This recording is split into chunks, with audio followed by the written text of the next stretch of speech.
The Power Play Post Show is on the air, covering minor league hockey since 2003, and now covering the Binghamton Black Bears with news, reactions, and in-depth interviews only heard here.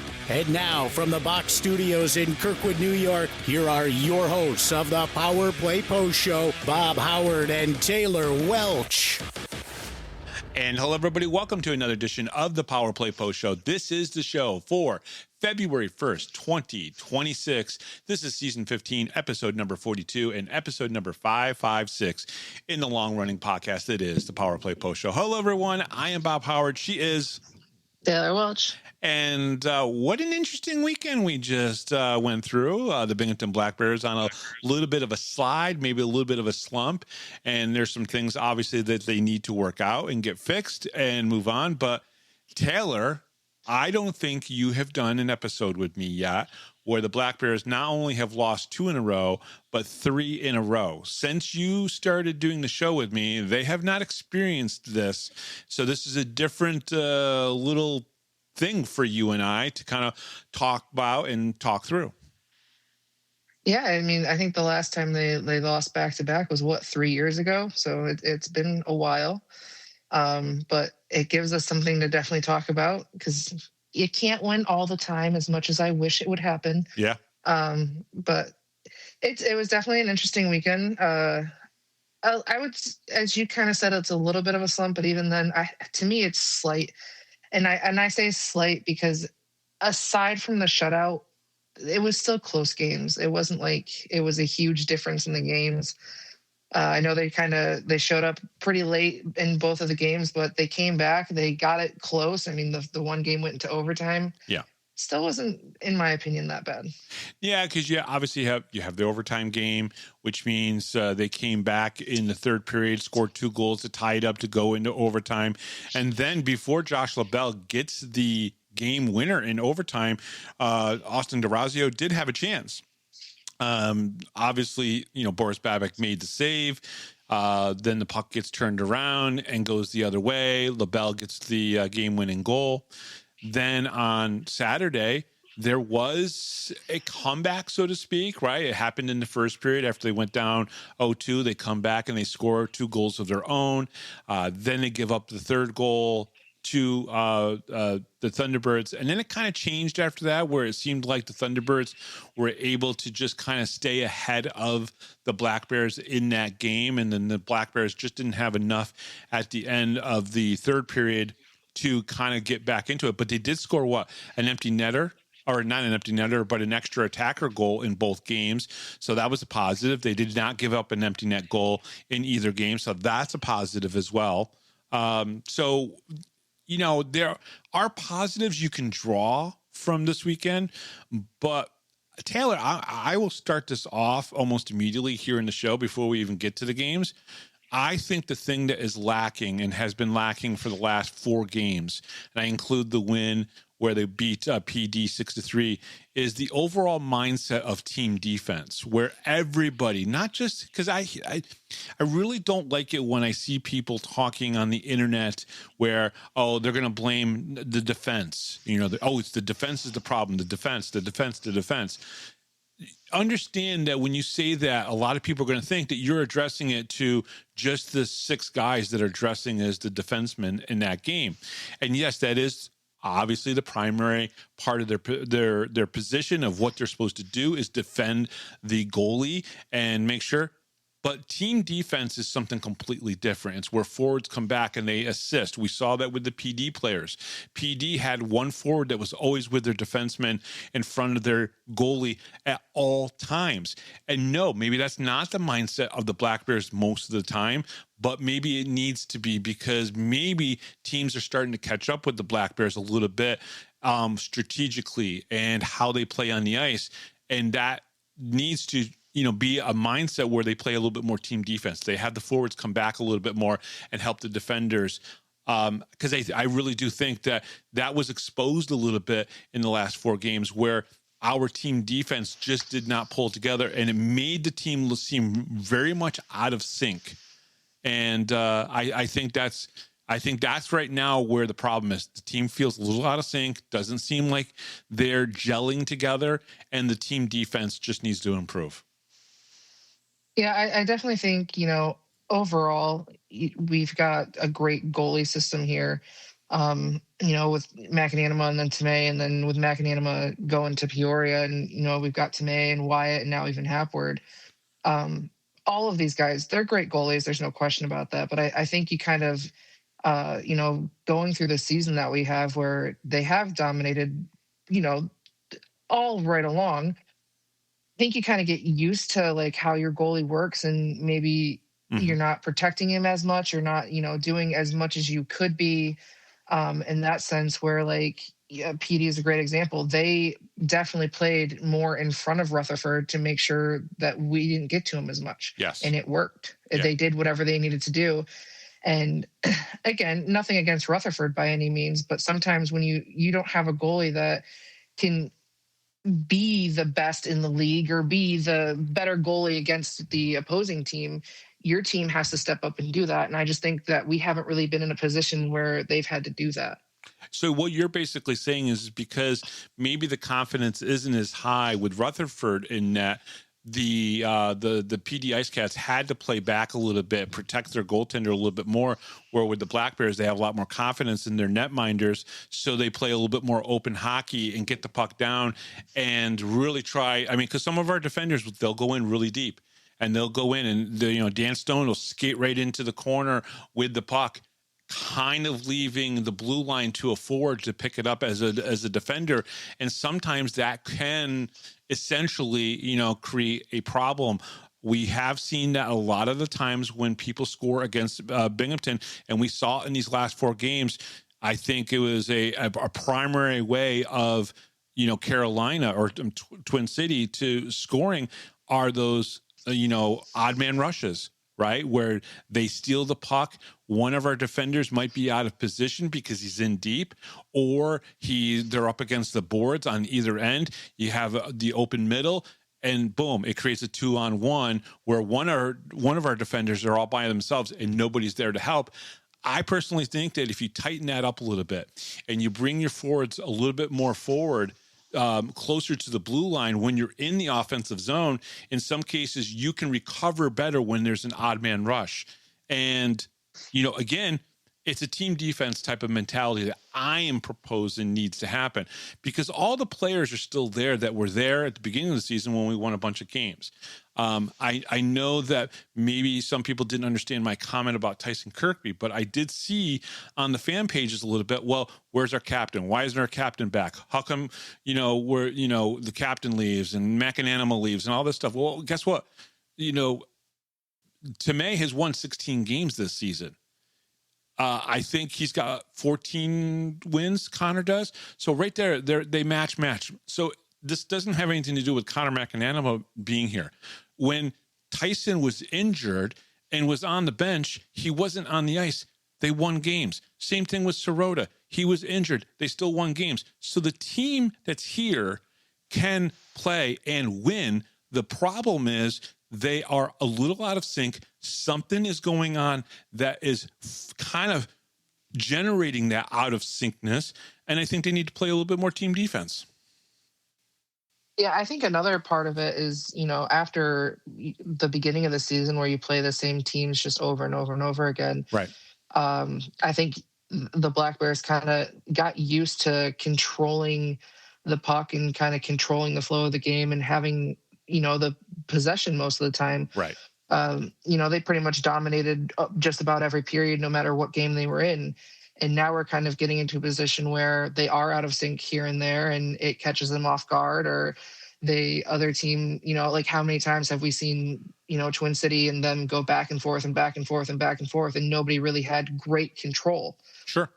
So I think that's part of another reason is that they're not quite used to so much back and forth.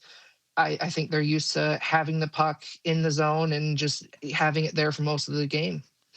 Yeah, and that hasn't happened in these last 4 games. And the other thing, and this is something that I wrote about just recently, is scoring that first goal, right? And in the last 4 games, the opponent has scored the first goal of the game. So the Black Bears almost immediately in the first period, in almost every single game that they've played in the last 4 games, they've had to come back from behind early on. Now, obviously, the first game against PD, not a big deal. They won the game. The game after that, the first one that they lost in this mini losing streak, so to speak, because it is a losing streak. They've lost 3 in a row. PD scores first, and then of course in both games against Twin City, they score first and they come back, and they do come back and they tie it up. But after that, the thing that we saw so much in the first 30 games of the season, Taylor, is that when the Black Bears score, it starts an engine, and then boom, they just keep scoring, right? What we haven't seen in these last 4 or 5 games, we have not seen Binghamton, that switch be flipped where when they score, they take over the control and the pace of the game. I was this is going to be kind of a funny thing. Yeah. Earlier in my head, I was thinking that during practices, they should actually get like smaller goals, because it seems like there were so many like open net, like beautiful setup shots that were missed just by a hair, especially in Saturday's game, where like you could just feel it in the fans, like how like so close, like so many goals could have been. How many of those do you think that Mac Jansen missed? And I'm not picking on Mac. I don't want to pick on Mac, but we're a talk show. We're going to talk about certain things that we see in the game. And what did Mac Jansen do? I think it was in the third period. He blew up that stick. He destroyed, or was in the second period. He destroyed that stick. I mean, he comes back after missing the one, comes off the ice, and that stick was just in pieces, right? Because I think he was so frustrated.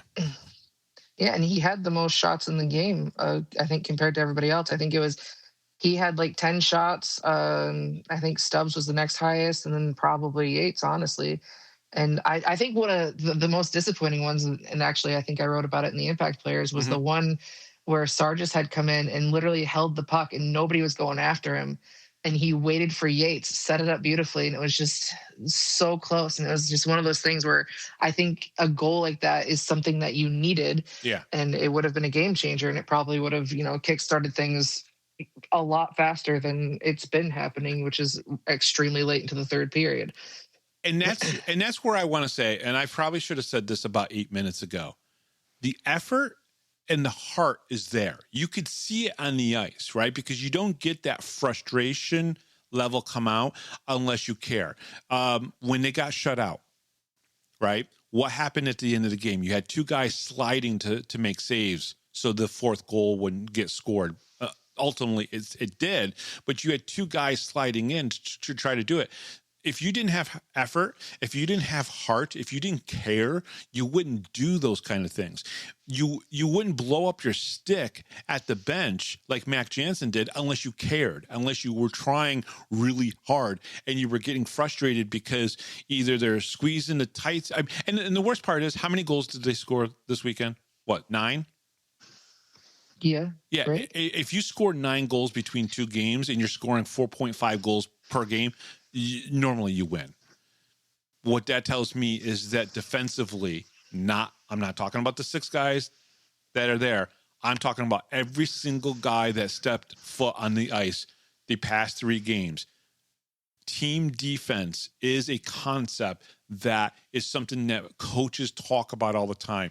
And it's about responsibilities on the ice and being in the right position and the right playing, because good defense, a quality defense, will generate offense because you are protecting certain parts of the ice in each zone, in the defensive zone, the neutral zone, and the offensive zone. And that generates a lot more rushes towards the net, which is going to allow you to have chances. So if you're playing all those positions right, and again, that's where I say this team is out of sync, and hopefully Brant, Sherwood, and Coach Q figure it out and get these guys who have already been winning. These are guys that have won all season long, can figure it out for Indiana, because Indiana won both of their games this last weekend. They beat Topeka in both games down in Topeka on the road. So Indiana right now is like looking at the Black Bears and licking their chops and going, is this something that we can do? So Coach Sherwood and Coach Q need to figure it out before they get to Indiana. Yeah, I definitely think some work has to be done. Some things need to be figured out. I mean, we went from the first half of the season saying, there's so many guys on this team that are always in the right spot. They're always in the right timing, and they always have, the right mindset and stuff. And then you're going into those last couple games, like, nobody's in the right spot. Nobody's, there's passes and it's just somebody's not there. And it's just, you can see that it's out of sync. And it's definitely not from the lack of effort or anything like that. It just wasn't happening. Something just wasn't clicking for them. Yeah. And they somehow still managed to claw their way back in the late part of the third period in both of those games somehow. But I think that truly is just the mindset of this team is that they don't want to lose and they're not going to quit. Yeah, and I think the reason why the reaction from the fans was so all over the place, right? For some fans, they are cheerleaders all the time, and they are rah-rah, all the time. No, it's true. And then there are fans that are jumping off a cliff, right? They're like, oh my God, what's going on? Where's my captain? Where's this guy? And where's this guy? Why aren't they back? And oh my God, let's fire the coach already. And it's like, really, it's 3 freaking games. However, the psychology behind that, Taylor, is that the last time this happened was in 2023, okay? And it was before they won the first championship. They lost 4 in a row on the road. Then they came back and won the last 7 games of the season, or last 6 games of the season, and then the 7 into the playoffs to win the championship. Sorry, that was 2024. Right, 2024, 2025. Yeah, so it was in 2024. It was March, and it was those 4 games where they lost on the road, and then they came back. Connor McAnanama made that famous statement where he's like, "I am not not losing another game the rest of the season." And boom, they win 6 in a row to finish out the season. They do that. It's been 2 years since that has happened, so that's why the fans are going crazy. Because this is where you see the personality of a fan come out. And I don't know what's right and what's wrong, right? Is it good to always be a cheerleader all the time? Or is it good to be a pessimist or have somebody be like, question this, right? I don't know. I'm not going to judge either side. All I know is this is what I see. Psychology of the whole game is that when you're a fan, your personality comes out when a team either wins a lot of games in a row or they start to have a losing streak. And that's what we're seeing here. And so it's kind of hard to blame one fan or another or the thing. Some of the stuff is comical, right? Like, oh, where's our captain? Why isn't he here? Why was the captain moved? I think one comment was, why was the captain demoted or forced off the team or something like that? It's like, really? Just please be knowledgeable. If you're going to be stupid, at least be semi-knowledgeable about the game and what's going on. Don't just say random stuff like that. Yeah, I've been, going back and forth reading some of the stuff that's been said here and there between, the cheerleader side and the negative side. And it's been interesting for sure. And it's funny to me because, you read the cheerleader side and the negative side and you kind of look at both of them. And to an extent, I can understand both sides. It's not that difficult. People, they're going to support their team no matter what, win or lose. And that I think that is, a super important thing is to be there for the team no matter what. But at the same time, people are going to be upset about the way the game was played because they lost. And I don't think, especially this season, I don't think the fans are used to the Black Bears losing. It's just, It's not something that they know. Exactly. Whether you've been here since the beginning of the Black Bears or whether you're just coming into this season, the way this season has started, I just don't think the fan base was happy with how the last couple of games have gone, just because it's not something that we've seen in a while. Right. And for me, like, I am so unbothered by like what happened over the weekend, whether it was a loss or a win, because yeah, they did lose. And the first time we've lost back to back in quite a while, but it's not like the game was lost in a horrible way where it was like 7-1. the Black Bears were able to figure some stuff out and make some crazy things happen late into the third period in both games. Yeah. So for me, it's just I don't know. I'm so like unbothered by it, and it's just funny to me because people made comments about, oh well, they suck now, or this, that, or the third, or it's the goalie's fault, yep, or it's this fault or that fault. And like honestly, I feel bad for Hapward because first game back, that's got to be rough. Mm-hmm. The Black Bears have I think 3 times total now have pulled a goalie from a game. Yeah, it's insane. Well, it's a very low number. Well, especially since the Connor era, right? When Connor and Eggy came in and Sam Levecki, there wasn't much of pulling of any of the goaltenders. I know I have the stats written down somewhere about it, but it's only a couple times that it's happened. It doesn't happen often. And honestly, I think Connor's been removed from a game more for fighting than he has for play. That's crazy. True. That's the crazy part. I think he's fought twice down in Blue Ridge, and then there was one other fight, and then I think he was pulled for bad play in only one. No, well, the worst game he had was up in Port Huron when they lost 8-6, and I don't even think he was pulled from that game. No, he wasn't pulled. No, so I think he's only been pulled for fights. Yeah, how crazy is that though? But I think that's just for Hapward, and I have no idea if Hapward has been training or has been playing at all since he didn't come back this year because he had his job, which is completely understandable. Yeah. So we have no idea like what he was doing outside of being at the arena Saturday night. I think he was doing some sort of coaching. he was there Friday night. He was I would assume in the locker room working out because he kind of kept coming in and out of there. Right. So that it must have been just a very interesting dynamic for him to kind of come in to sit as a backup and then get thrown into your first game, and it's already a rough start, and all that stuff to happen, and then for all these people to like blame the goalies for what happened, it was insane to me.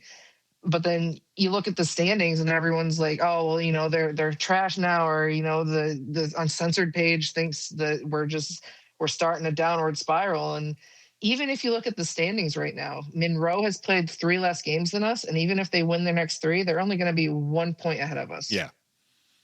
So it's still like, it's not that bad.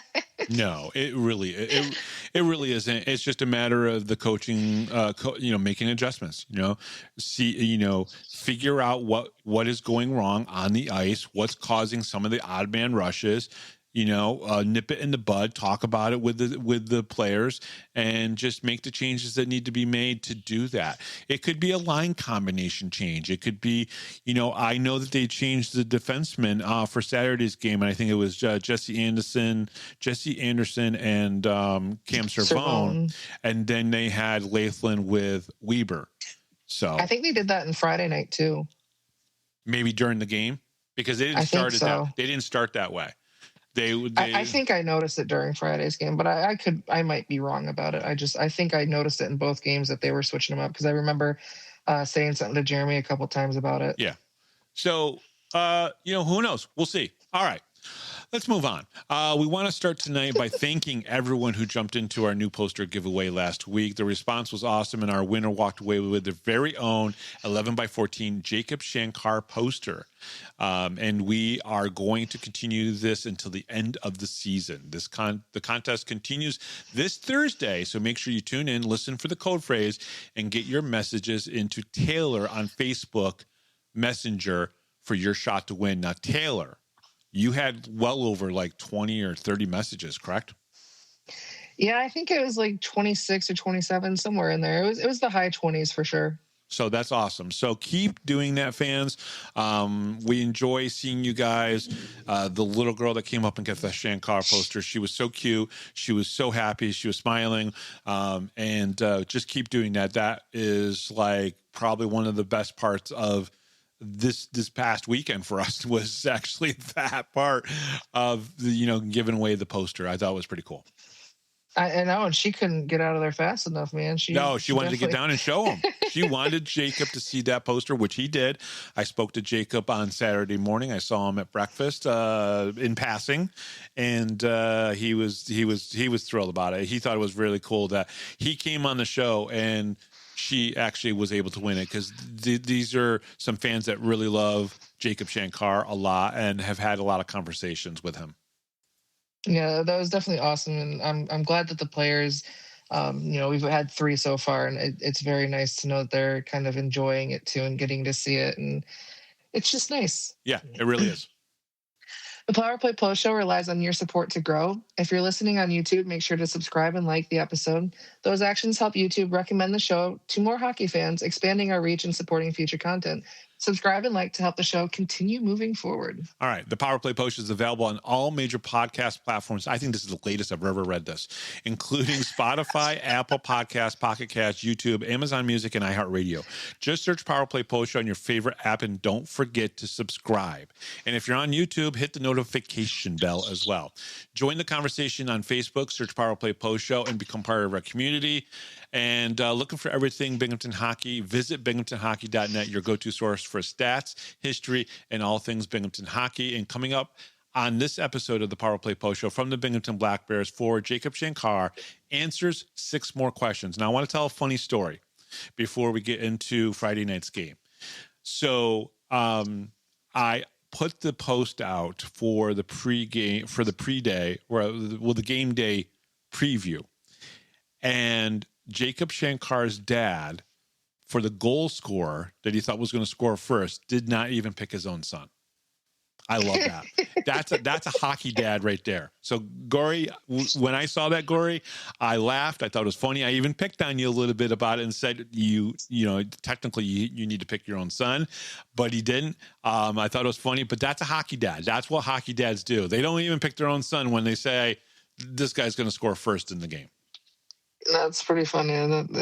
I feel like hasn't Les done, I think, the same thing, or does he? No, Les has done that as well. He's commented. Okay. Yeah. So yeah, it's definitely a hockey dad thing, I guess. Yeah. It's pretty funny. They're so hard on their sons.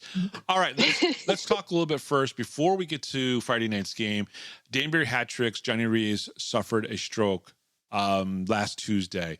The hockey community rallied around Johnny and his young family.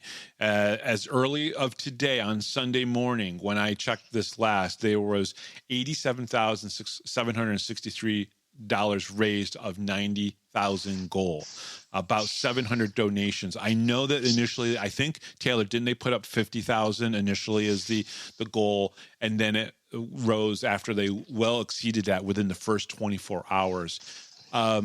We just want to say, listen, out of all the Danbury Hat Tricks players that were ever on the ice, ever, any of the craziness that ever happened between the Hat Tricks, Johnny Rees was their captain and one of the most respected guys on the ice.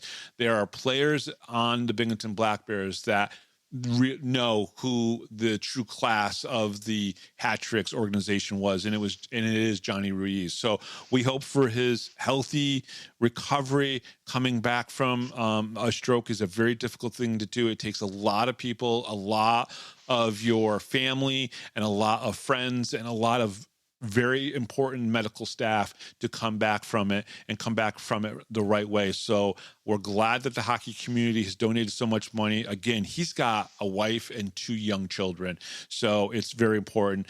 And I just think that it's great. Again, the hockey family, the hockey world all comes together when something like this happens.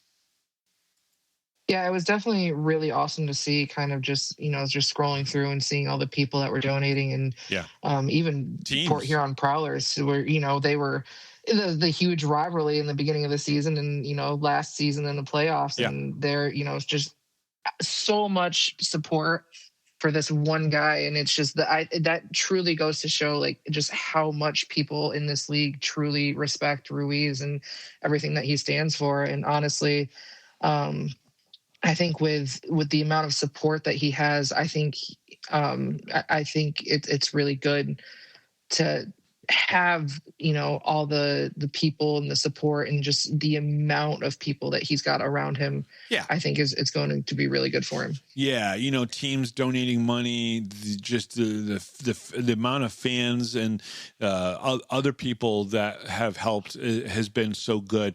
But the well wishes is also very important. You have to be so very positive around these type of situations for the person that you want to get better and that you want to recover. You just have to be so positive about it. And the hockey world definitely comes together for these types of situations really well. All right, Taylor, let's get into Friday night's game. Black Bears lose in overtime to the Thunderbirds 5-4, January 30th, 2025, Visions Veterans Memorial Arena, Game 35 of the season, Twin City Thunderbirds at Binghamton Black Bears. The Twin City Thunderbirds opened the scoring at the 10:09 mark of the first period as Josh LaBelle found the back of the net to give the Thunderbirds a 1-0 lead. The Black Bears responded on the power play late in the period with Corey Cunningham in the penalty box for cross-checking. Mac Jansen scored his 22nd goal of the season with 3:01 remaining in the first to tie the game 1-1. Scratches in the game was CJ Hapward. Sirota is still in Peoria, and Kirkby is up in Roanoke. And I believe Kirkby scored on Saturday night. Was it Saturday night that Kirkby scored in Roanoke? Yes. Yeah, I thought so. Starters in this game was Ivan Bondarenko, CJ Stubbs, Mac Jansen, Austin DeRazio, Dan Stone, and Wyatt Freelander got his, next start, his third start of the season, and obviously very happy for Wyatt. Very nice kid. So glad, he got to start. All right. It's not that the period was bad, but the Black Bears missed chances that they shouldn't have been missing.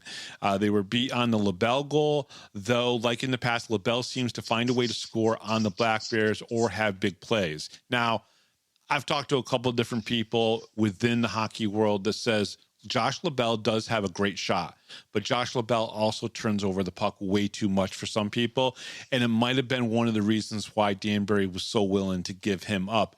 But I got to be honest with you, he still burns us every once in a while. Whether he was with Danbury or now with Twin City, he's able to score against us. Yeah, I've definitely I've heard kind of both sides. I've heard the good and the bad about him, but you can't deny a shot. And I mean, at the end of the day, if it gets the puck in the back of the net, it gets the puck in the back of the net. Yeah, and if it's the first goal or foreshadowing the last goal, yeah, 100%. You got to take the good sometimes over the bad. I feel like the Black Bears are squeezing their sticks a little too tight right now, and they need to just get one in. They're not used to going this long without scoring. A pretty clean period for both teams. A couple big hits, but clean otherwise. Black Bears get their first power play opportunity at the 16:38 mark after Corey Cunningham's cross check. Then the Black Bears tie the game with the Mac Jansen power play goal, a much needed goal for the players and for the fans, especially after last week's shutout. But the game is still tied through 20 minutes, and that is the important thing right now. Power play opportunities, Binghamton was 1 for 1. Twin City did not have any power play opportunities. Shots on goal was Binghamton 12 and Twin City 10. Let's go into the second period. The Black Bears took the lead early in the second period as Mac Jansen scored his second goal of the game just 44 seconds in, finishing a pass from CJ Stubbs and putting Binghamton ahead 2-1. The Thunderbirds answered on a 5-on-3 power play with 8:01 remaining in the period as Zach White scored to tie the game 2-2, while Gavin Yates and Emerson Emery were in the penalty box for holding and slashing respectively. Twin City regained the lead later in the period with Roman Kramer scoring at the 13:54 mark to make it a 3-2 game. The thing about this period was I liked the response of what happened in the first period, right? Twin City gets the first goal. Mac Jansen comes back and ties it up, which is great. But then they come out, and in the first minute, great shift by Mac Jansen's line, and they score the go-ahead goal. And I thought, this is perfect, right?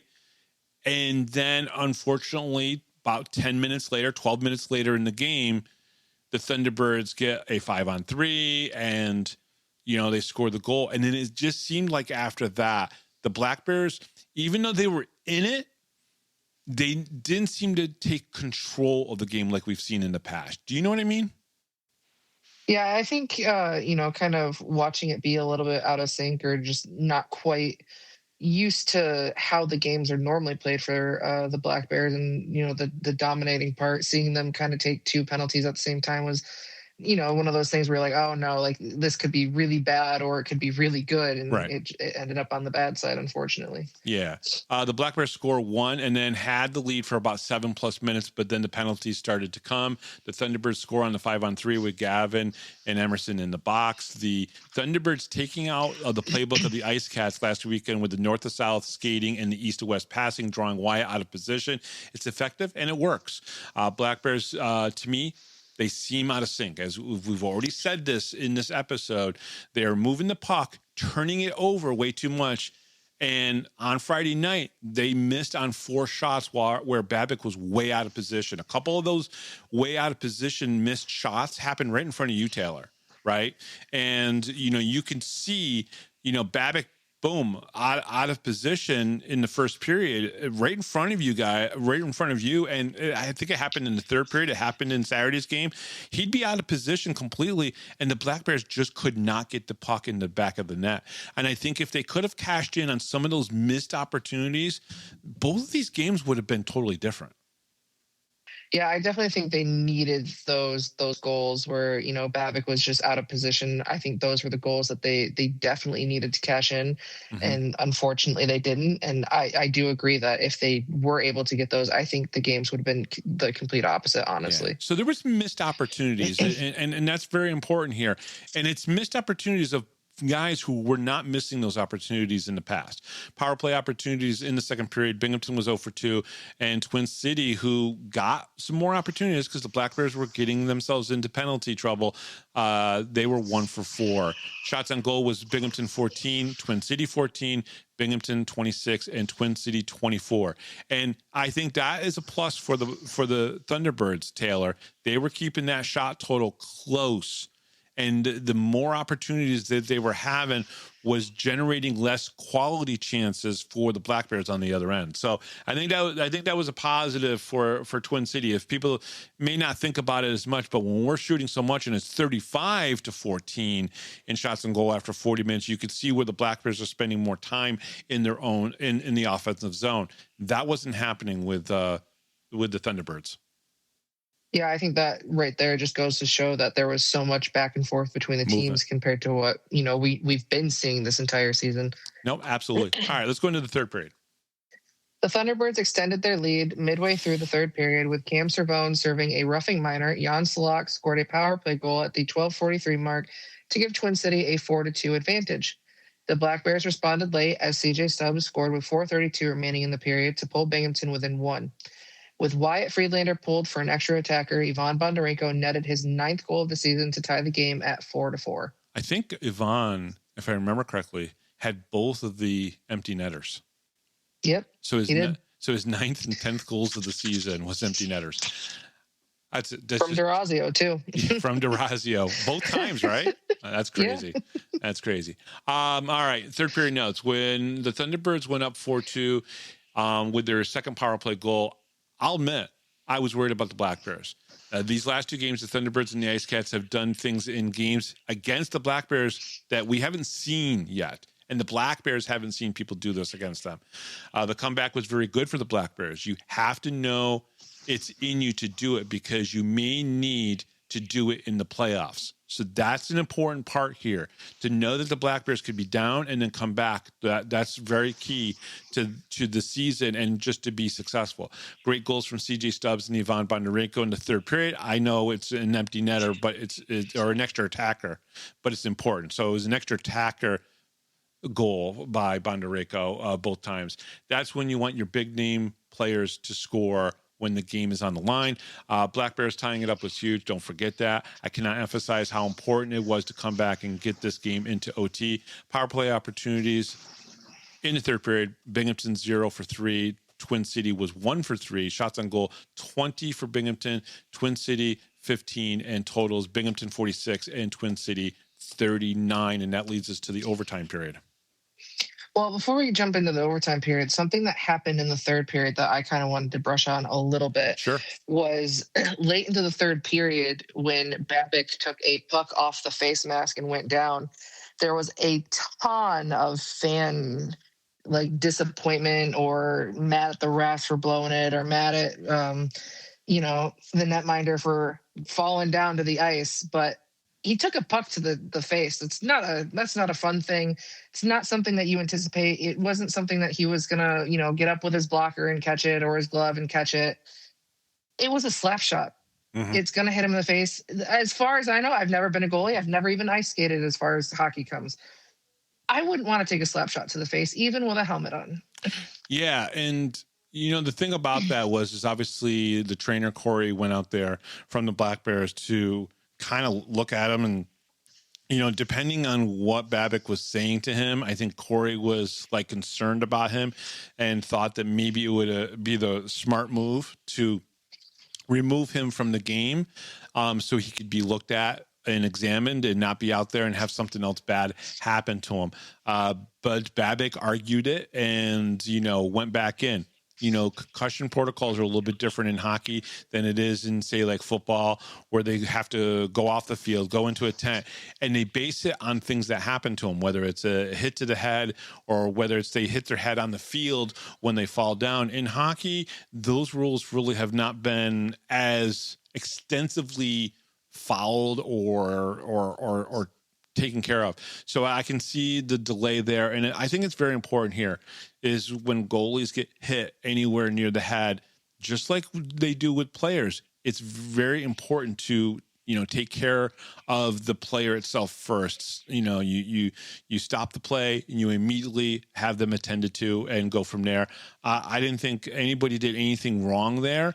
But I think they followed the rule and the intent of the rules very, very well in that situation. I know some people said, well, Babbitt should have been out or whatever, but it really comes down to the referee and the trainer got to talk about it. And, if the referee feels that Babbitt was okay, he's going to stay in. Yeah, it was something that I kind of wanted to brush on a little bit because I know there was like a lot of, back and forth between fans about it. And I thought it was kind of something important to talk about because, you're late into the third period, and I think this was before we had tied it up. I think it was shortly after the Stubbs goal. Yeah. So, it's a very close game, and obviously, of course, Babbitt isn't going to want to leave, and I'm sure Twin City didn't want Babbitt to leave it, but it's player safety is always going to come first, and they're going to blow it dead. It's always going to happen. Yeah. And I think the decision was probably made by the referee to allow him to stay in the game, right? I know the trainer can only say not the trainer, but the medical professional there from, I guess he's probably the trainer in this particular case from Binghamton. He can only recommend what he thinks. The referee still has to make the final decision. And so you kind of have to think, all right, the referee can make the decision to say, nope, you got to go out because of medical reasons. But we also got to just trust these guys sometimes, right? I know there's all this conversation about the referees, but I think in this case, you just got to trust him and know he's okay. And listen, he came back the next night and played again as well. So obviously he was okay. Well, I mean, I wouldn't blame them for, trying to play him again. He played great in the Friday night game. I definitely would want him back in the Saturday game, which obviously it worked out for them. Okay. In the overtime period with Gavin Yates in the penalty box for high sticking, Josh LaBelle, as we've kind of already hinted at, scored the game-winning power play goal, 3:08 into overtime, lifting the Thunderbirds to a 5-4 victory. Let's talk a little bit about Gavin Yates and the high-sticking penalty that wasn't high-sticking. First of all, he hit him, and then some people said, well, if it's not high-sticking because it wasn't, then because I think the player on their team kind of sold it pretty good, kind of jerked his head back a little bit. Stick was nowhere near the head. Some people said, well, then it was interference. Well, neither one of them were doing anything but colliding up against the boards. What are you going to do? The referees called it, whether you call it interference, whether you call it roughing, which it wasn't roughing either, or you call it high sticking, which it wasn't either, but Gavin's stick was up high, but it never made contact with the player. So it's clearly the wrong call, but if you guess you want to make call, it's more interference than it is anything else. I just felt that even if it was interference, it was a very weak interference call. I'm not complaining. Thunderbirds deserved to win the game. They scored more goals than obviously the Black Bears. But a call like that is something that you can definitely talk about and question just a little bit, because the call that they made was absolutely 100% fundamentally incorrect, number one. And number two, if it is interference, then it's a very weak interference call, because I don't believe either one of them were impeded from being able to play the puck. Yeah, it was definitely an interesting call, and of course, it happened on the other end of the ice, so it wasn't the easiest thing for me to see. But just kind of getting the fan reaction on that kind of stuff, which usually, if a call happens, it's always hysterical to listen to the fan reaction, anyways. But yeah, definitely in an overtime, it was definitely a tough situation to be in for sure. Yeah, totally agree. Black Bears also in the game gave up a 5-on-3 goal. The PK is still number one in the league after 3 power play goals given up in that game. I think that was also the rare thing. And when I talk about team defense and I talk about defense, I'm talking about the penalty kill as well. The penalty kill was not good this weekend. I believe they gave up 5 power play goals, if I remember correctly. Yeah, because they scored 2 and we scored 2 in the Saturday game. So we gave up 5 power play goals this weekend. So the penalty kill needs to also improve, right? So not just team defense, not just the defenders, but also the PK units need to be a little bit better. There's a lot of Black Bears that can get better. There's a lot the Black Bears can do to get better. There is work to do for sure. But one thing is there's every one of these losses, there's a lot of heart and passion and effort. That's very important. So this was only the 5th loss of the season in 35 games, 4 regulation and now 1 in overtime. This is the first time since March of 2024 that the Black Bears have lost back-to-back. Last Saturday, the shutout to PD Ice Cats, and then tonight in overtime versus the Thunderbirds. And it's better the Black Bears lose now in January than in April or May. And I will say this again, if they lose to Indiana on Friday. Power play opportunities is Black Bears didn't have any in the 3rd period, and Twin City was 1 for 1. I'm sorry, in the overtime period. Shots on goal, Binghamton 5, Twin City 2. Binghamton had 51 shots in the game. Twin City, though, had 41 shots in the game. All right, let's wrap this one up so we can get to 6 more questions with Jacob Shankar. Black Bears comeback falls short, losing overtime 5-4. Mac Jansen scored his 22nd and 23rd goals of the season and assisted on another for a 3-point night. Ivan Bondarenko scored his 9th goal of the season, assisted on 2 others for a 3-point night. CJ Stubbs scored his 26th goal of the season and assisted on another for a 2-point night. Austin Durazio assisted on 3 goals. Wyatt Friedlander saved 36 of 41 shots in the loss, making his record now 2-1-0. The Black Bears record drops to 34-1 with 89 points, yet the Black Bears are still atop at the Empire Division. All right. So when we come back after the Jacob Shankar 6 more questions, we're going to talk a little bit more about Saturday's game. So we'll be right back right after this, right here on the Power Play Post Show. Hi, this is Don Biggs from the 92-93 Binghamton Rangers. Hi, this is Brandon Buczynski. This is Grady Wittenberg, the voice of the Binghamton Senators, and you're listening to the Power Play Post Show.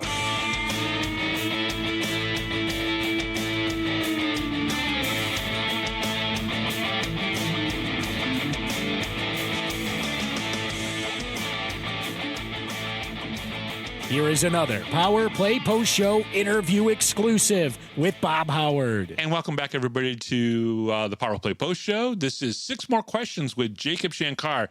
Jacob, you ready for these? Yeah. I'm as ready can be, I guess. Perfect. All right. Number 1, who was the greatest influence on your hockey career? I would have to say either my dad or my brother. Now, did your dad play hockey? We didn't talk about that in the first interview on Thursday. Did your dad play hockey at all? No, he didn't play hockey.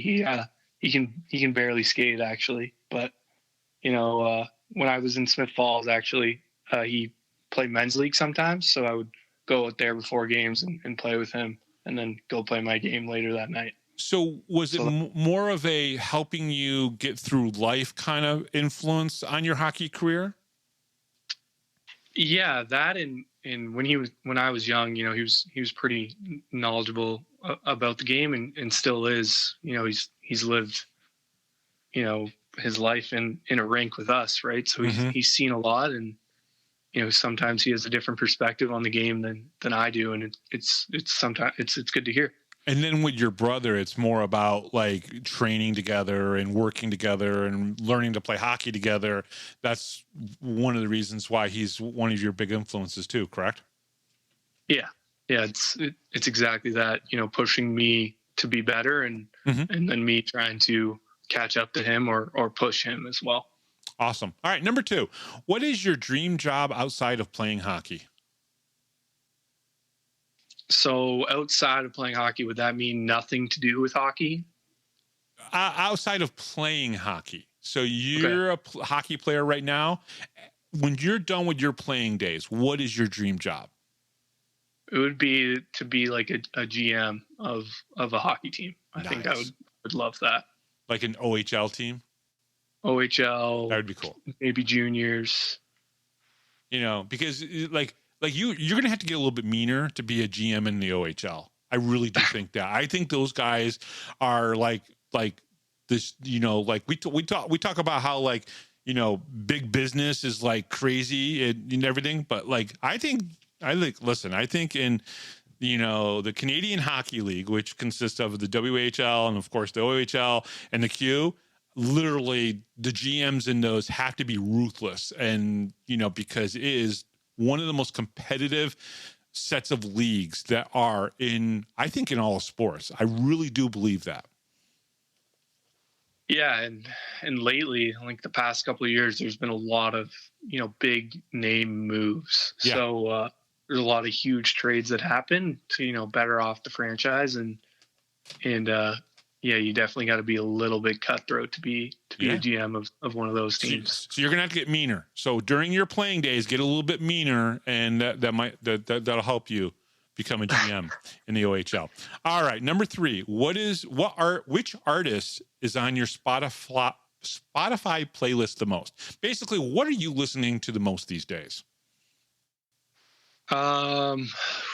These days, I'm probably, it's kind of a tie with Morgan Wallen and Mike is the other guy. Boy, those are the two that I tend to listen to the most. Morgan Wallen comes up on this answer. 2 years ago, I did another music-related one. I think it was who's being played the most in the locker room, and Morgan Wallen came up a ton of times. So obviously very popular, which is very cool. All right, number 5. What is your favorite candy or sweet? But you're a professional hockey player, so you shouldn't be eating it. But what is your favorite candy or sweet? Well, if I'm in Canada, it's a sour cherry blaster. Ooh. But around when I'm in the States, it's gummy bears. I love gummy bears. So I eat a lot of those. Well, not a lot of them, but don't say that. Don't say that out loud. I treat myself to them. It's okay. Listen, I mean, you guys are burning 1,000, maybe 2,000 calories during a game. I'm pretty sure that you can have some gummy bears. It's okay. Just don't tell Coach Q, right? Yeah, exactly. That's a little bit of a slip up. He's going to be, if he listens to this, he's going to be. I don't know if Coach Q listens to the show yet. I haven't had my conversation with him. I got to get him on the Power Play Post show to talk to him. I mean, he's got Binghamton hockey history. He played here as a Binghamton Devil. And but I do have to, get him on. So don't worry. I don't think he's listening to the show yet. He's not checking in on you guys yet. Number 6. This is the final one. This is the one I've never gotten rid of this question when I've changed these up. A zombie outbreak has happened and you're locked in an ice hockey arena. Who's the one person, dead or alive, fictional, non-fictional, that you would want in there with you? I would have to go with probably Rick Grimes. I love it. Yep. The Walking Dead. Because, I could just follow his lead. He was a cop, can show me how to shoot a gun. And he already knows the whole zombie apocalypse vibe. So he'd keep me alive. Maybe. No, I like it. Personally, for me, it would probably be, if I were talking about The Walking Dead, era, it would probably be obviously Rick, because he's great. But if we were talking about, and I've met some of the fathers now, probably Rick Weber, Dan Weber's dad. That guy seems like a badass completely. They live out and they have a lot of farm, and Dan goes out and he gets vehicles stuck in bogs, and his dad comes out and just tows them out. So I would probably do something like that. But Jacob, thank you very much for coming on. Again, we appreciate it. Good luck the rest of the season, and appreciate you having me on. Yeah, thanks again for having me. Really enjoyed it. All right, and we'll be right back right after this, right here on the Power Play Post Show.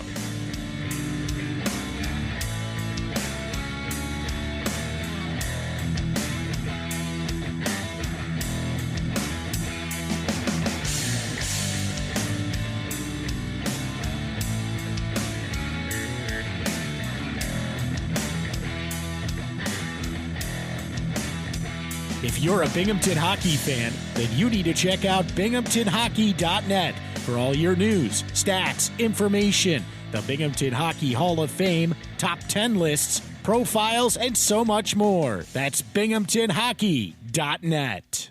You're listening to the Power Play Post Show. And welcome back, everybody, to the Power Play Post Show. By the way, after a loss, you should never go to the comment section after the team graphic of the loss, because that's what Taylor and I were just doing and reading.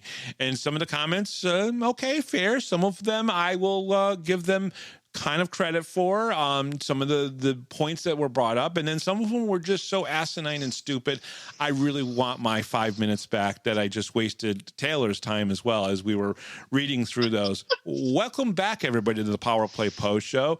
Some of those comments obviously not from Binghamton fans, but they, I don't know, $$40. We don't know what you were saying there, but it's okay. It's okay. Thank you very much for partaking. By the way, that was 6 more questions with Jacob Shankar. Very awesome kid. Love him to death. I'm so glad that we got him here on the Power Play Post Show. His dad is super nice as well.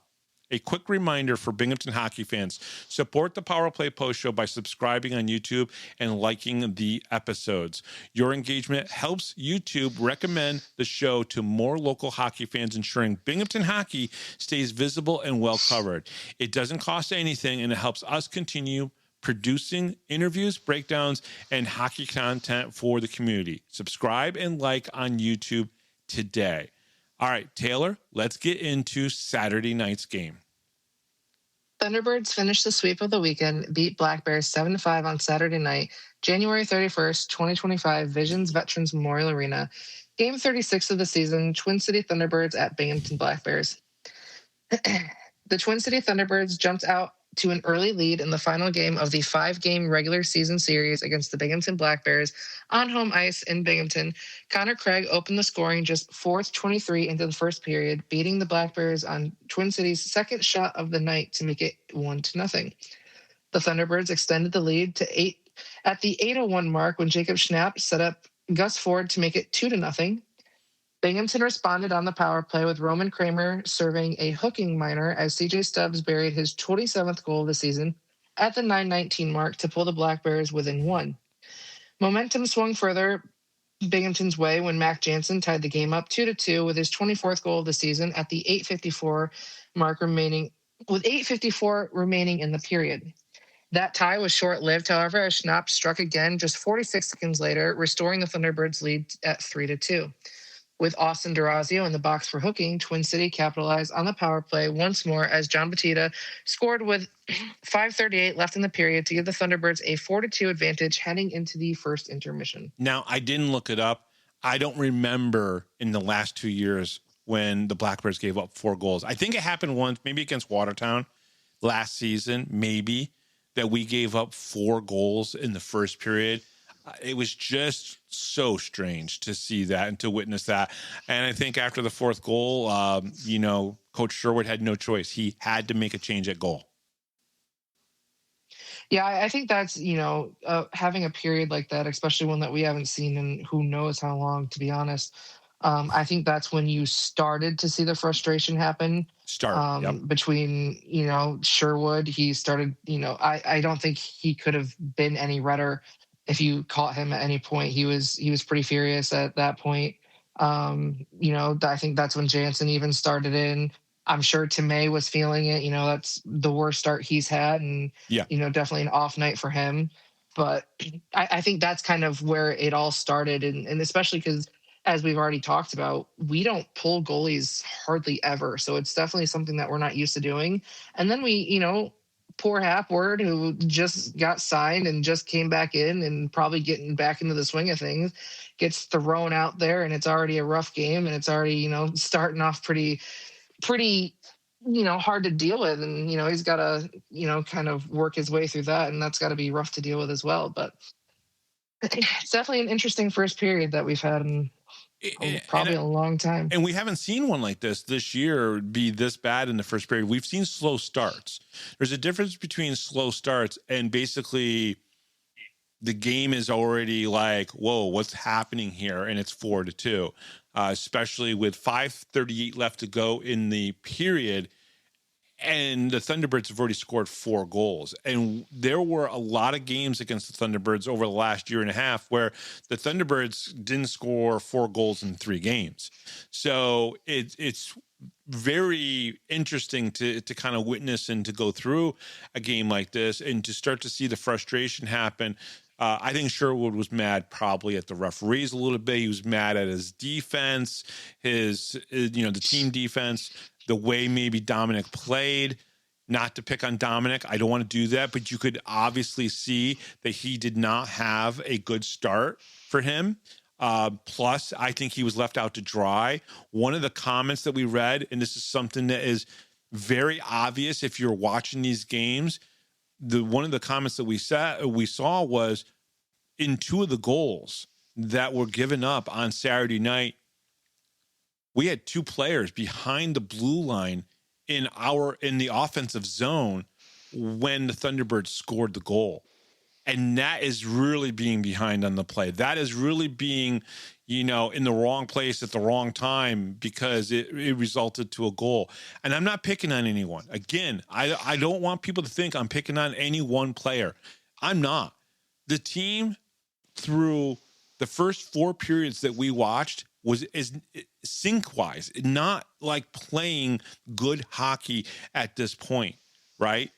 And this is the 3rd straight game that we've seen, and maybe even the 4th straight game where we've seen the opponent get the jump on the Black Bears, something that we don't normally see. I just released the information, Monday, about first goals, and already now we've seen, 2 more first goals go to the opposing team. That's usually not something that we see.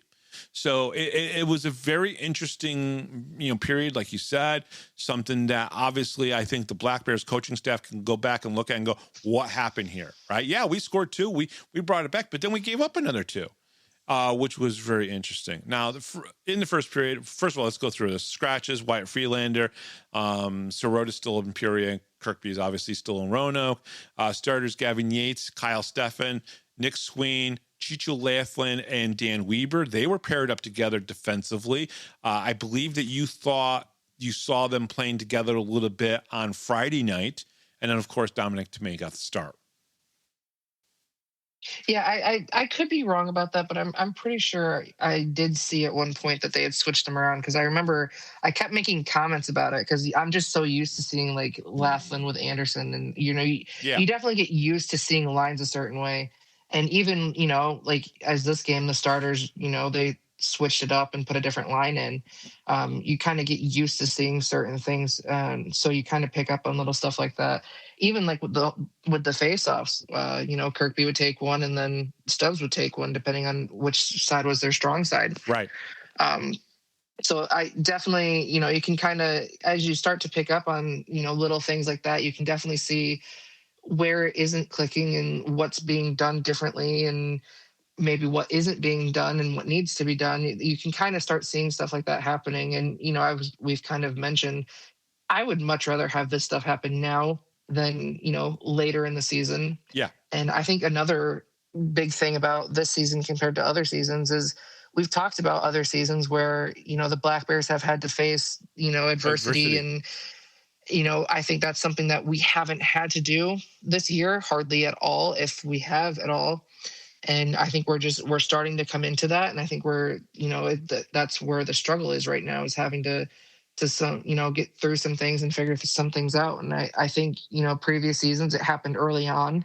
So we kind of worked through it. And then, we dominated the second half of the season, where this season it was dominated the first half. And now there's a struggle, and it's, people are starting to panic, I think, because it's just not something that we're used to with this season being the way that it has been. Yeah, the Black Bears had a good start in the first 4 minutes of the period of the game. Matter of fact, they had the first 6 shots on goal in the first part of this game, which is kind of crazy. Black Bears get their first power play at the 8:37 mark. After the Thunderbirds have already scored 2 goals, the Black Bears need to answer here on the power play, which they did. Stubbs got his 10th power play goal of the season. Black Bears second goal was scored twice. The referees reviewed it and added 3 seconds to the clock and gave the goal to Mac Jansen. So Mac Jansen's shot went in. I think people saw it, but it went in and out so fast. Then Babbitt kind of skated off to the side a little bit, thinking that the play was still going, and then it was scooped back up into the net. But then they went and reviewed it and said that the first time it went in was Mac Jansen, and thought that was interesting. Again, we're seeing stuff that we don't normally see, Taylor, in these games. That is not something I've seen in a while. With Babbitt skating off to the side right there, it's because he lost his blade, actually. Yeah. Oh, okay. Yeah. Interesting. So that's why, and I didn't even catch it at first. Jeremy was the one that caught it. He was like, he actually lost his, but he actually, watched him put it back on. But that's so crazy. That was that's why he was off to the side there. But I mean, because he was making comments about, isn't it crazy if we got 2 goals in the same sequence? And so we were talking about that, and he goes, "Oh, look at that, Babbitt, he lost his blade." And I was like, "Oh, well, that explains why he's way over here." Mm-hmm. I thought after the first 2 goals from the Thunderbirds that the Black Bears responded well and got the game tied back up at 2-2. That gave me a lot of positive hopes about this game. But then the Thunderbirds found the holes in the Black Bears defense again and took advantages of chances and scored 2 more. Let's see here. That drove Tomei out of the game, and then came C.J. Happard at the 14-12 mark of the first period. This, and I mean this with capital letters, this is something that the Black Bears and Brant Sherwood almost never do. Happard has only played a handful of pro games. That was only his 5th pro game played. Now, he won his first 4 games, and he did have good numbers a couple years ago, but this was it. The Black Bears will need to find a way to crawl back into this one. Power play opportunities, Binghamton was 1 for 1, and Twin City was also 1 for 1. Shots on goal, Binghamton 21, Twin City 9. Isn't it kind of interesting that for both of these games, we didn't get the first goal, and our first goal was on a power play for both of them? Yeah. Crazy. Power play seemed to be fine this weekend. It was still clicking, it was still working, and people were still scoring. I think it was basically the 5-on-5 that really hurt us a lot in these 2 games. Yeah, I don't disagree. The Thunderbirds added to their lead early in the second period, just 6 seconds after Dan Weber exited the penalty box following an elbowing minor. Chris Mott found the back of the net at the 3:29 mark of the middle frame, giving Twin City their 5th goal of the night. Yep. Now, the Dan Weber penalty was definitely an elbowing. I think the linesman went to the referee and said that they missed it, so they reviewed it to see if it was a match, which is how Frank Perney explained how it was originally called. The review went into the favor of the Black Bears because it was only a 2-minute minor. I understand head coach Brant Sherwood being pissed about it, but the precedent has already been set earlier in the season. They will review these types of plays where they think it might have been a match penalty, and they will review that kind of stuff. However, the referees didn't initially call it. At this point, I think Brant was just frustrated with the game and maybe the way his team was playing, and that just added to his frustration. So he kind of kept getting angry about it. Yeah, I after having to pull the goalie and stuff, I'm sure, I don't think Brant Sherwood probably breathed at all during this game. I think he was just hot-headed from the beginning from how it was going. And, this kind of stuff happening probably didn't make it any better. But, hey, he hasn't been kicked out of a game yet. So I still think that's progress. Yeah. Chris Mott, who got the power play goal for the Thunderbirds, just joined the Thunderbirds just before this weekend's games. He's a former Binghamton Black Bear, of course. The Black Bears are struggling to get grade A chances. They are struggling to finish plays. With 6:10 left to go in the period, Mac Jansen came back to the bench and destroyed his stick. This is a frustrated team right now. I'm going to say this right now, fans. You may be pissed. You may not understand. You may have questions. But when you watch a player destroy a stick like Mac Jansen did, and I think you can go back. I think it is on video for you to be able to see. I think it was caught on the main video. Frustration. So you think you're going to be angry about it? You think you're frustrated about it? Guess what? So are the players on the ice. Basically, he whiffed on a shot. It just got to him because he's missed some shots. But I thought Mac Jansen could have 5 goals in Saturday's game. Am I wrong, Taylor? He was so close on so many shots. He could have had 5 goals. Yeah, he definitely could have. I mean, he had 10 shots total, and a lot of those shots definitely could have gone to the back of the net. And you could see, I think you could gradually see just the frustration level rise in him, because it seemed like after each shot, it just kind of like added to it. And then, other things happening on the ice, he definitely, he hit his breaking point. I think that's when it's literally hit his breaking point, and it snapped. But he took it out on a stick, so I can't be mad about it. No, that's true. But it showed passion. It showed heart. Right. It showed that he cares. If he would have done that and gone off the ice and we didn't see something like that, we wouldn't know how much these guys truly care. And I do know. I talk to them enough. This is how this weekend's going, Taylor. All right, let me frame this for you. Chris Mott was in the penalty box for unsportsmanlike conduct. Not sure what he said or did, but there he was. And then Garrett Sargis takes a roughing call just 5 seconds into the power play, right? That's just the way the weekend went. Stuff like that weird stuff that doesn't normally happen, that happened. The Black Bears are a frustrated team right now. You can start to see it more and more as this game goes on. Do they have another third period comeback in them? Power play opportunities in the second period. Binghamton 0 for 2 and Twin City 0 for 4. Shots on goal. Binghamton 9, Twin City 6. Binghamton 30 after 40 minutes and Twin City 15. All right, let's go through the third period. The Black Bears came out with urgency in the third period and cut into the deficit early. Kyle Stefan made it. Oh boy, I lost my spot. Uh-oh. Here we go. Kyle Stefan made it a 2-goal game when he scored his 6th goal of the season, just 2:52 into the final frame. Binghamton continued to push, and with Zach White in the penalty box for roughing, CJ Stubbs struck again on the power play, scoring his second man advantage goal of the night at 6:46 to pull the Black Bears within 1.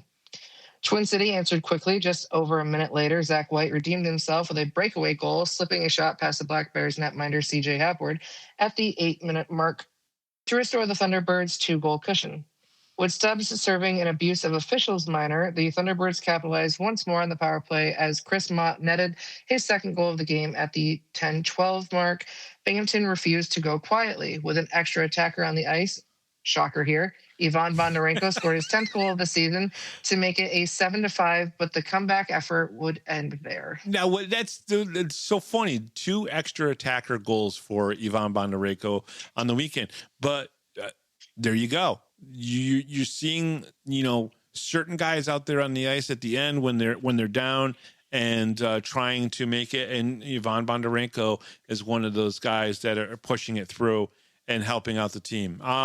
This marked the 3rd straight loss for the Binghamton Black Bears. The Thunderbirds swept the weekend in Binghamton, something that we almost never see. Despite the loss, I think you have to go back to 2022, the last time a team swept the Black Bears at home.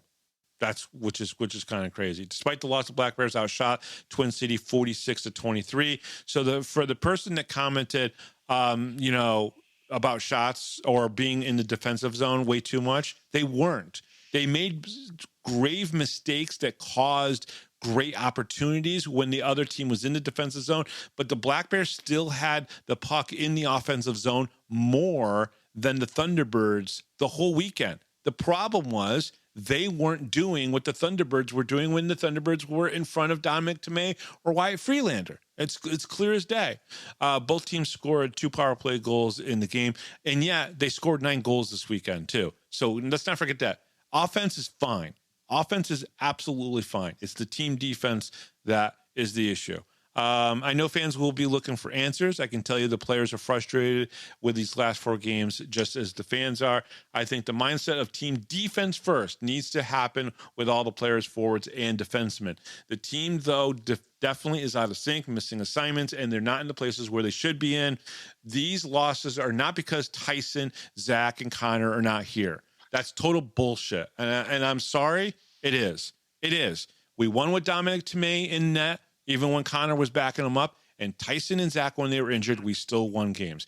There is way too much talent on this team to be about those 3 not being here. So if you're a fan that thinks that, rethink things. Go back and watch some of the games when Tyson and Zach weren't playing or when Connor wasn't playing. We won games.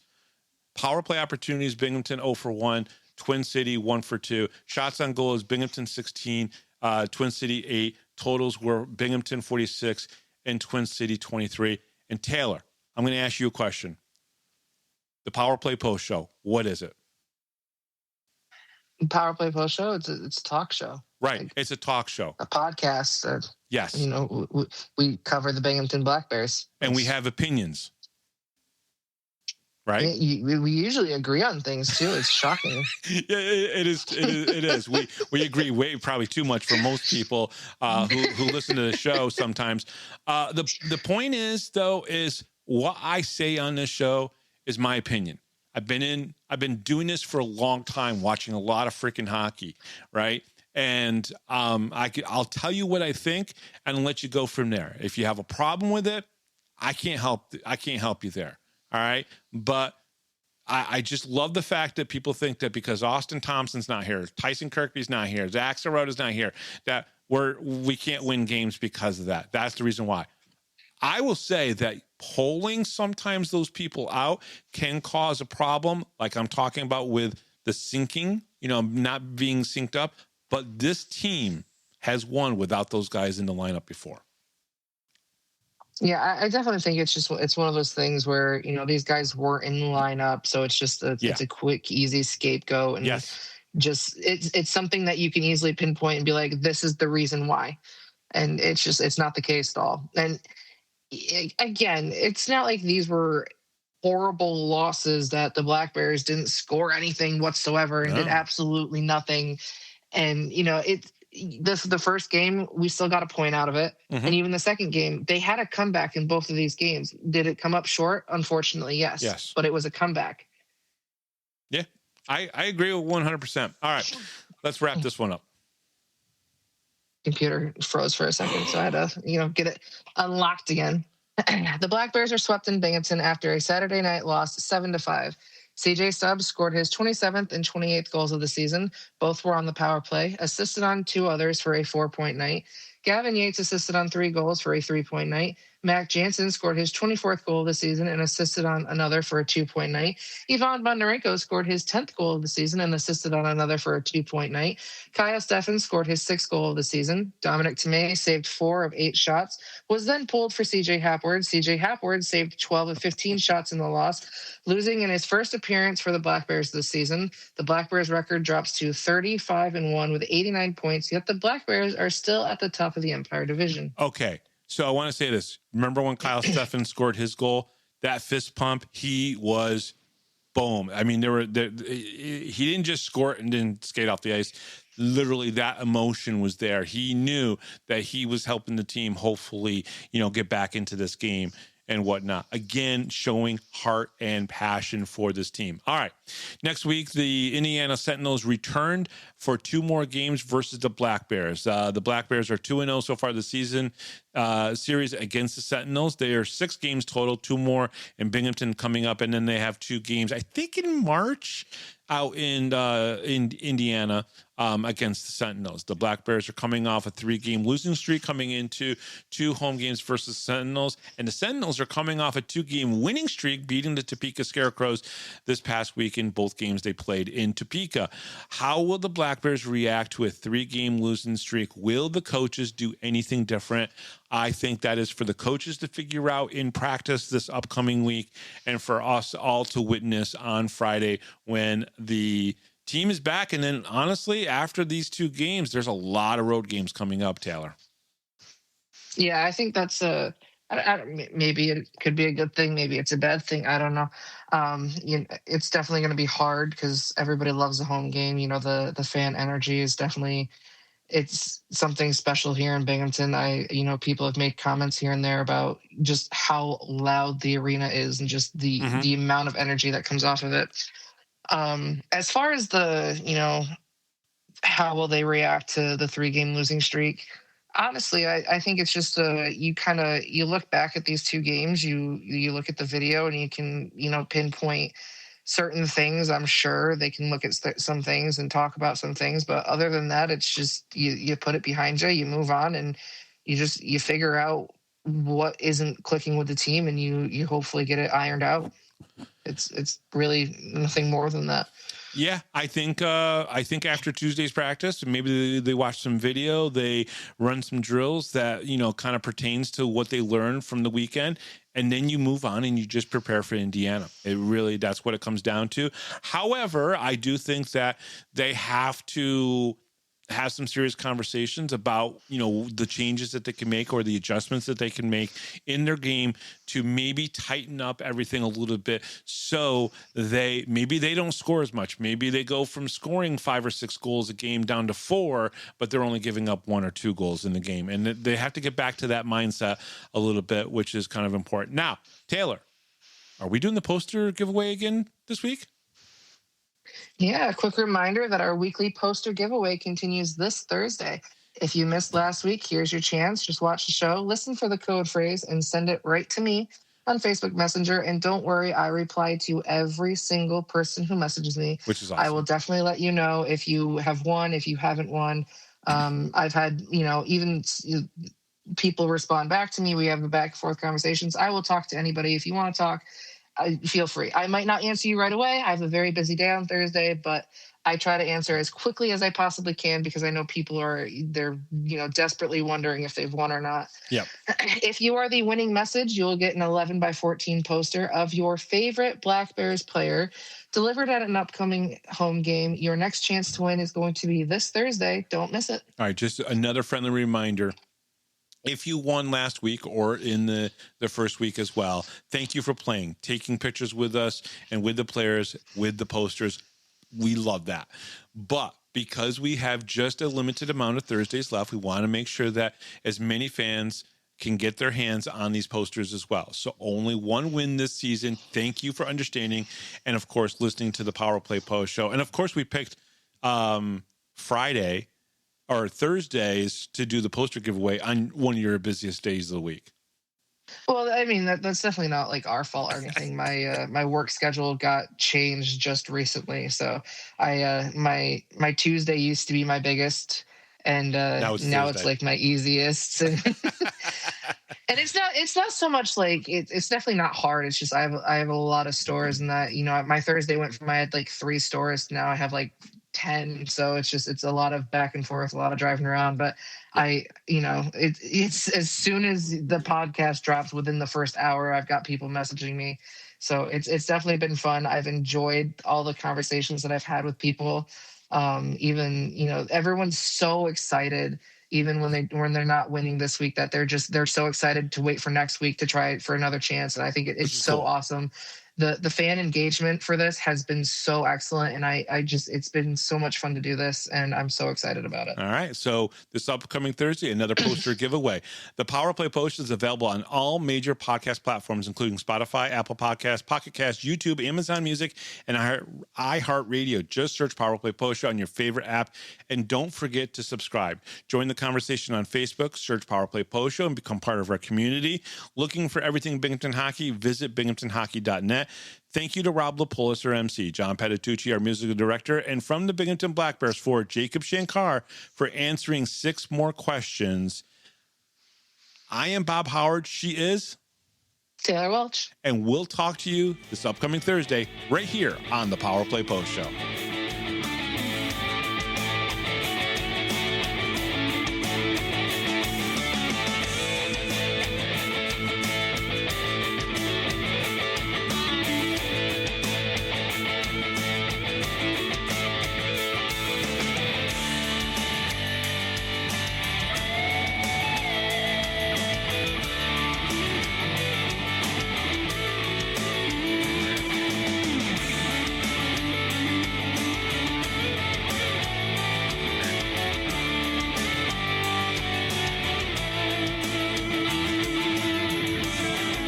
Thanks for listening to this edition of the Power Play Post Show. Be sure to tune in next week to the Box Studios Radio Network for all the latest Black Bears news and interviews from around minor league hockey. The Power Play Post Show would like to thank John Patitucci for all the music you hear on the show. You've been listening to the Power Play Post Show.